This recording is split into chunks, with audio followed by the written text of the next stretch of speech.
केंद्र सरकार की महत्वाकांक्षी योजनाओं में से एक प्रधानमंत्री शहरी आवास योजना में विभागीय अधिकारी और कर्मचारी किस तरह से पलीता लगा रहे हैं, इसकी एक वानगी कन्नौज जिले में देखने को मिली। यहां पात्र गरीब कच्चे मकानों में रहने को मजबूर हैं और आलीशान बिल्डिंगों में रहने वालों को प्रधानमंत्री शहरी आवास योजना का लाभ दिया जा रहा है। योजना में गड़बड़ झाला का खुलासा उस वक्त हुआ जब अधिकारियों को जानकारी मिली कि कन्नौज नगर पालिका प्रशासन के एक अपात्र रिश्तेदार के नाम प्रधानमंत्री शहरी आवास आवंटित हो गया और योजना की पहली किश्त भी मिल गई। मामला सुर्खियों में आया तो जिले के आला अधिकारी हरकत में आए और जांच के आदेश दिए गए। जांच में मामला सही पाया गया तो आला अधिकारियों ने आनन फानन में तहसील के 2 लेखपालों और नगर पालिका के 2 कर्मचारियों सहित 4 लोगों को सस्पेंड कर दिया। साथ ही अपात्रों के खाते में भेजी गई राशि की रिकवरी के आदेश भी जारी कर दिए गए हैं। इस मामले के सामने आने के बाद जब पूरे जिले में योजना के पात्रों की जांच कराई गई तो 1167 अपात्र सामने आए। अब प्रशासन इन अपात्रों से रिकवरी की तैयारी कर रहा है।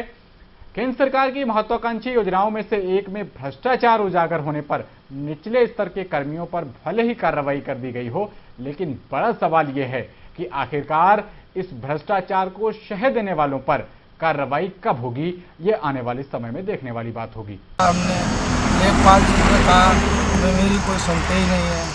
उसके बाद में कहते हैं अब यहाँ कोई है नहीं, या तो पैसा दो तब जगह मिलेगी। बारिश में हमको दिक्कत होती है, पानी इधर उधर भर जाता है, हम बहुत परेशान हैं। अपने सब लोग इसी में गुजारा करते हैं। जिसके पास जाओ शिवरामों में एप्लीकेशन दी तो उसमें भी कोई सुनवाई नहीं मेरी होती है। हाँ, क्या करें, गर्मी में यहीं पड़े रहते हैं। जो बड़े लोग हैं वो ले दे के पैसा काम करवा लेते हैं, जिनकी 1-1, 2-2 कॉलोनियाँ आ जाती हैं। हमारे पास कुछ है नहीं पैसा देने के लिए, इसलिए हमारा कुछ काम नहीं होता है।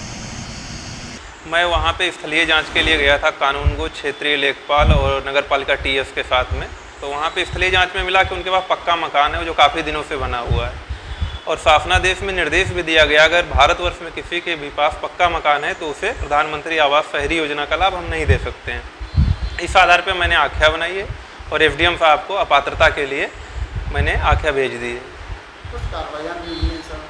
हाँ, हमारे जिन्होंने सत्यापन किया था तहसील स्तर के 2 लेखपाल आशीष पाल और अजय अवस्थी जी को सस्पेंड कर दिया गया है और साथ ही साथ नगर पालिका के भी कर्मचारियों पे नगर पालिका के जो ईओ हैं उन्होंने कार्रवाई की है। इसमें जो जांच अभी कराई गई है इसमें एसडीएम साहब ने अपने स्तर पर टीम गठित की थी जिसमें अधिशासी अधिकारी और लेखपाल थे। तो उन्होंने अपनी जांच रिपोर्ट दी है, उसके तहत वो अपात्र पाए गए हैं। आगे इन पर ये कार्रवाई की जा रही है कि जो हमारे लाभार्थी थे जो अपात्र पाए गए हैं उनसे जो उनको प्रथम किस्त 50,000 रुपये की अवमुक्त की गई थी उसकी उनसे रिकवरी की जाएगी और इस जांच में जो भी लोग दोषी पाए गए हैं उनके विरुद्ध भी कार्रवाई की जा रही है। इसमें प्रथम जांच जो होती है वो राजस्व कर्मियों द्वारा की जाती है, उसमें उन्हें पात्र बताया गया था तथा दूसरी जांच नगर पालिका से भी होती है, उसमें भी उन्हें पात्र बताया गया था। दोनों जगह कर्मचारियों पर कार्रवाई की गई है।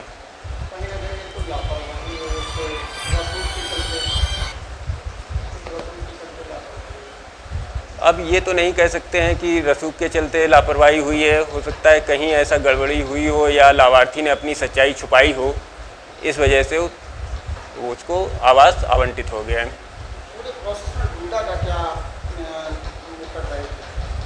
ये पूरे प्रोसेस में एक तरह से देखें तो हमारा एक उत्तरदायित्व ये होता है कि जिन लाभार्थियों की पात्रता की रिपोर्ट लगकर मिल जाती है उन्हें हम पैसा रिलीज करते हैं और पात्रता की रिपोर्ट लगाने के लिए राजस्व कर्मियों को लगाया जाता है। तत्पश्चात उसी जांच पर नगर पालिका से भी जांच रिपोर्ट ली जाती है।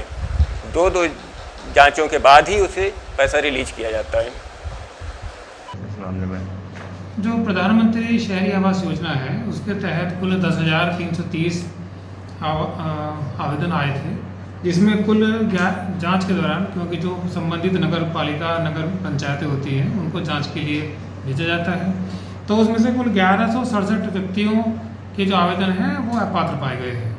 तो क्योंकि इसकी ये लंबी लगातार प्रक्रिया है तो जैसे जैसे आवेदन आते हैं उसी के क्रम में पात्रता की जांच करने के लिए जो टीम जाती है। तो अभी तक 8 नगर निकायों को मिला के कुल 1168 आवेदन ऐसे हैं जो अपात्र पाए गए हैं, उनको लिस्ट से हटा दिए गए हैं, बाकी जांच आगे जारी है। सर, जो अपात्र पाए गए हैं उनसे कुछ रिकवरी की तैयारी भी होती है? इसमें एक प्रकरण ऐसा संज्ञान में आया है कि जिनको जो पात्रता की सूची में जिनका नाम आया था, लेकिन उनकी शिकायत दोबारा से की गई और उनको प्रथम किस्त जारी हो चुकी थी, लेकिन दोबारा उसके लिए एक उच्च अधिकारियों की टीम गठित की गई थी उसमें, क्योंकि जो प्रथम दृष्टया जांच होती है वो नगर निकाय के कर्मचारी और निचले स्तर के कर्मचारी उसकी जांच करते हैं। लेकिन जब मामला हाईलाइट हुआ तो उसमें एसडीएम सदर और ईओ ने स्वयं जाके टीम के साथ में जांच करी, तो उसमें ये पाया कि वो व्यक्ति अपात्र थे। तो उनके अपात्रता के चलते ही उनको एक नोटिस इशू किया गया है कि ताकि उसका जो प्रथम किस्त उनको दी गई है उसको जमा करें, और जैसे भी उसका नोटिस का जवाब उनके रिटर्निंग वहाँ से होती है उसकी आधार पर ही कार्रवाई की जाएगी। 100% प्लेसमेंट के साथ हम देंगे आपको मौका। Live 24 media institute, admission open. Registration के लिए कॉल करें 95604 64170।